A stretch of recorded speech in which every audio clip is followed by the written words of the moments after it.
We're just, if you've missed us during the break, yelling various words that have a bunch of O's in the middle, you don't know what fun you're not taking part in. QSportsTalk.com. Phone lines will be back open in just a little bit. And we'll get back to your thoughts on the game last night, what it means going forward. Where is Cuse right now? Back in the mix? Mix adjacent? Adjacent to the adjacency of the mix? Where are they at?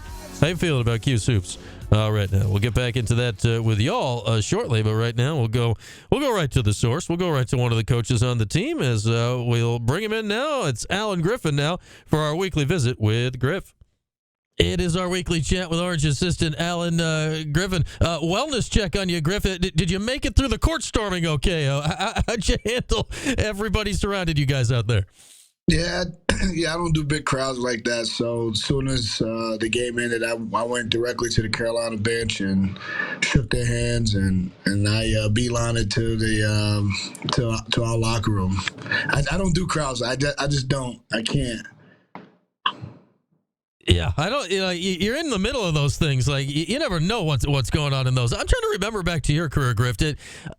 Was the court ever stormed while you were a player here? I'm trying to remember if that ever happened.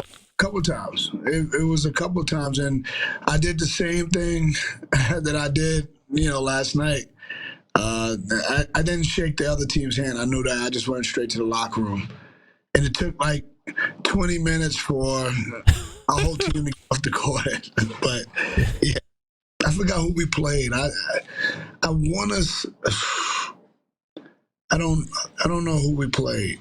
I forgot who we played. I want to say, I'm trying to remember, I think there was a random Seton Hall game or something that the court got stormed for. I don't remember why. Like, it didn't make a lot of sense. It was I remember Seton Hall when I played. I had a game winner against them, and but I don't remember who it was. I think it was Seton Hall. You might be right, Brian. That's a good memory too, bro.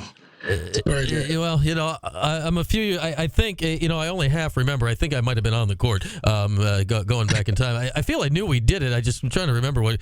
And it's one of those things. These things happen every now and again. The students get out there and have a lot of fun, but you got to have a reason for it. And man, you gave them a reason last night. How much you get in the locker room after the game, it sinks in a bit. How did it hit the team afterwards that you pulled off? I mean, without question, the biggest win of your season. Yeah, you know what? It was great because, to be honest, the guys fought. Like, they fought hard, and they knew they were playing a very good Carolina team, and it was just one of those things where, they executed the game plan to perfection almost. Like, when I say it, I'm saying it, like, truthfully. Like, guys really did their job. I thought Judah and JJ, that's probably the best they played together all year. Malik did a great job inside, holding down the fort around the basket. And, everybody, Justin, Quadir came in and did his deal. And obviously Chris made some shots. But it was actually a really, really good game because, our work showed off in that game in terms of our preparation. It was great. Yeah, absolutely. And, strong start was certainly a key last night to, be in it from the beginning. Griff, I feel I've been talking about recently, kind of what you're talking about here. Like, it feels like a lot of the games recently, there's been like 5 minutes that's just gone haywire, right? And it's hard to overcome stuff like that. Like, how hard is it to make that step you guys did last night to go from playing 35 solid minutes to doing it for all 40? It started with the top. I thought Coach Autry did a really good job of, slowing things down. When need to, when he felt like it could get out of control a little bit, and he used his timeouts wisely, and then, to trickle on down to our players. I thought Judah and JJ shot selection was great. It was just one of those things where they just took what the defense gave them and really executed it. Like, it was great. I thought our guards were a little bit bigger than their guards, and I think we used that to our advantage this time, and got to the basket. We were able to get to the paint and make some shots. Yeah, and obviously, hey, man, you shot 65% or whatever it was in the game, so he absolutely made some shots last night. On defense, hey, Griff, I know we've spent since last season talking about the switch from zone to man and that being the primary defense. The zone was there down the stretch yesterday. What made that so effective for you guys last night?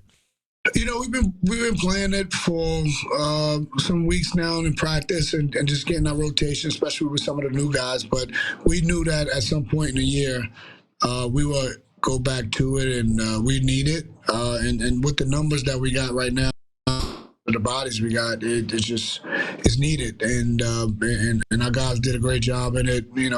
Carolina had a really good attack against it, but we adjusted, especially down the stretch, and we were able to get some stops.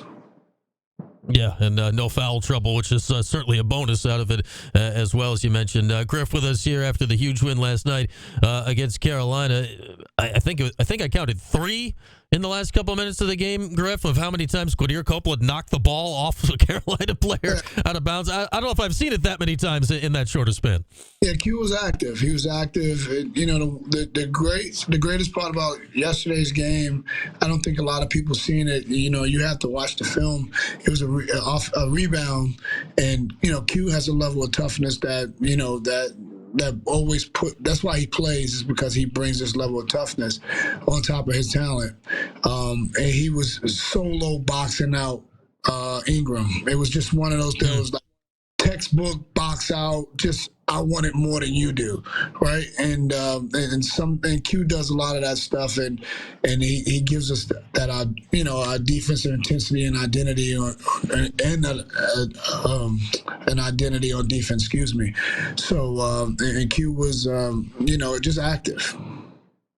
I don't know if you've watched back the TV copy, Griff, for any reason yet, but Jimmy Dykes was doing the color last night. Man, he used the word toughness a lot. He was talking, I think, a lot about Malik Brown. Obviously, Q fits in that.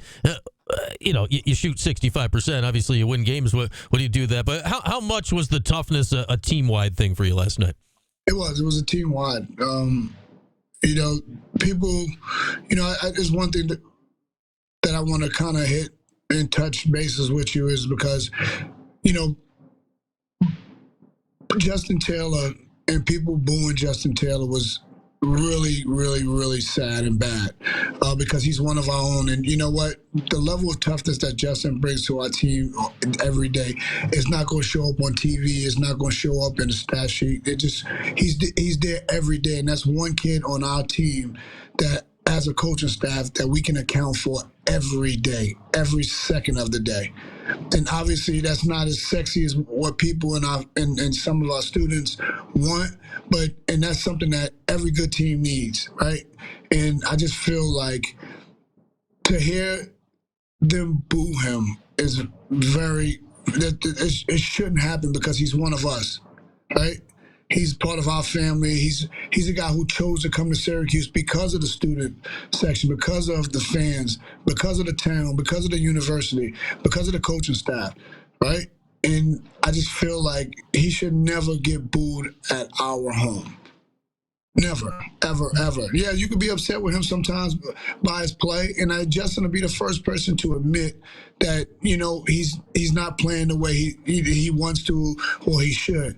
But you know what? He gives us 100% every freaking day, and I just feel like it's disheartening to hear boos. You could be upset that he's not playing well. We get that.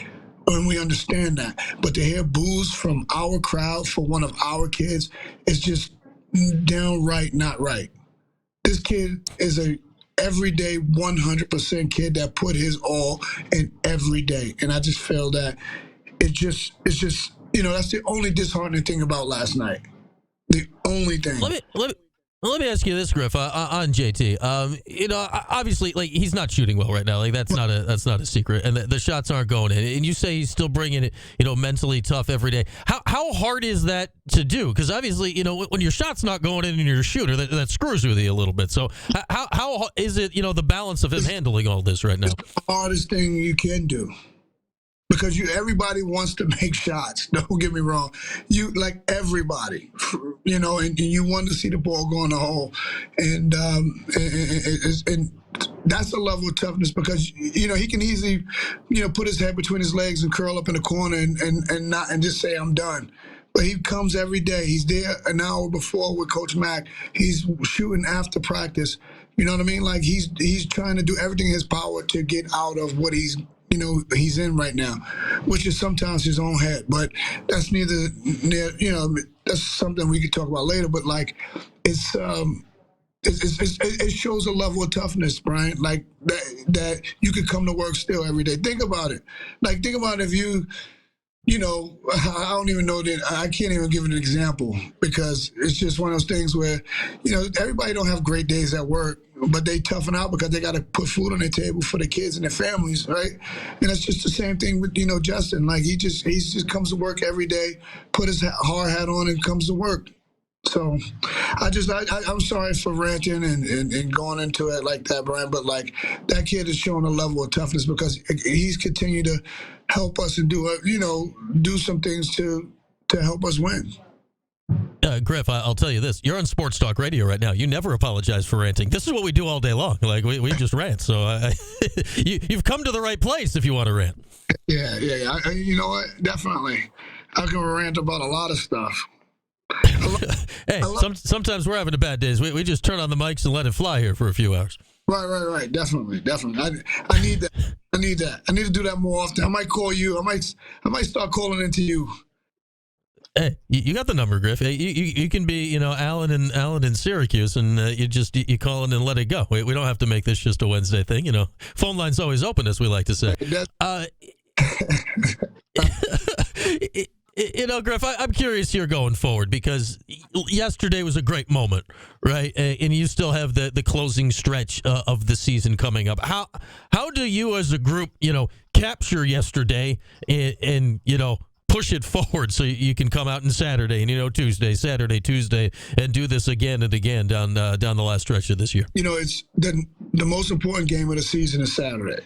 Right, that's the next game, and I think we got to have that mentality. I think throughout the year we've had some pretty good wins. Obviously the Pittsburgh wins, both of those wins are, obviously showing that it's been really good and it's going to be good for us. But but the next day or the next game, we've had some setbacks because we don't understand. We didn't understand that the next game is the most important game. The game that we just finished is past us, and if we can have that mentality and go to work like we went to work here the last couple of days, leading into the Carolina game, I think we'll be in every game that, coming down the stretch here with a chance to win them all. Yeah, and it's crazy. You mentioned the next game here, Georgia Tech coming up. Like, they got the weirdest resume going in the league. Like, they got wins against Duke, Carolina, and Clemson, and nobody else. How do you make sense, heads or tails, of what Georgia Tech's putting out there right now? Yeah, they're a good team, young team. The two best players, I think, are, freshmen. So when you're dealing with that, it's going to be a roller coaster. Damon Stoudemire has done a phenomenal job with the team.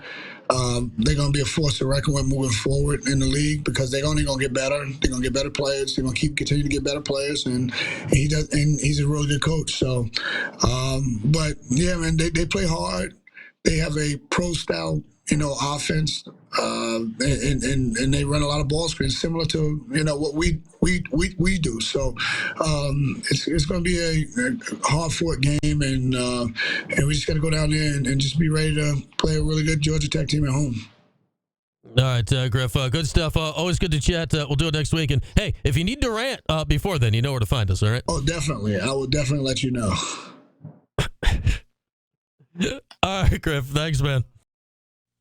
All right, there he goes. There goes Alan Griffin. This is Alan in Syracuse. First time, long time.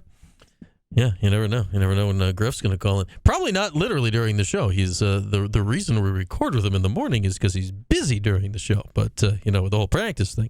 Yeah, Griff's just going to call in and let it fly.